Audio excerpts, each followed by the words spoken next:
तो आज आम जाना पड़ोशी और संपर्कियों ठारू दूरे रहिबा कौन पाई उचित।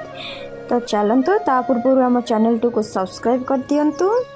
तो यही कथा सब बेले मन रखु आपण जीवित अच्छा माने निंदा तो निश्चय शुणवे, कारण प्रशंसा मृत व्यक्तिर ही तो होता है। मनीष बंची बेले तो समस्ते ईर्षा करती, कारण समस्ते चाहती आमे भी ऊपर को उठबू, आमे भी भलरे रहिबू। तो यही भावना तो प्रत्येक मनीष मन में सब बेले रही थाए। आपण जेते भी भल कर्म करंतु ना कहीं, भल मनीष हुंतु ना कहीं, हेले ये दुनिया आपणकर गोटे भूल को ही अपेक्षा करी थाए। आ केवल गोटे भूल तुमर सब ठीक काम को, सब भल काम को शेष कर दे थाए।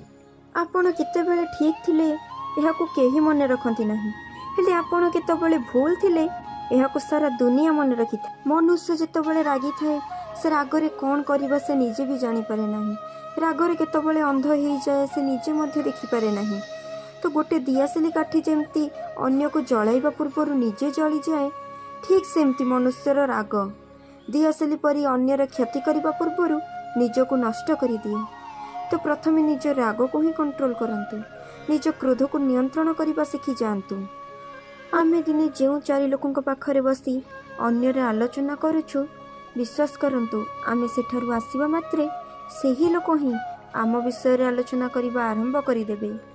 तो सब बेले पर आलोचना ठारू दूरे रुहंतु। तो जदि आम जीवन में कहार भल चिंता करि परिबानी, कहार भल कहि परिबानी, तो कहार खराब भी आम कहिबार अधिकार नहीं। तो यह अन्य कहीं न सुनले भी भगवान शुणी थांती। वीडियोटी जदि भल लगी थाए निहाती गोटे लाइक शेयर कमेंट करेंगे। आम चैनल नुआ थे चैनल को निहाती गोटे सब्सक्राइब करेंगे एमती वीडियो सब देखा।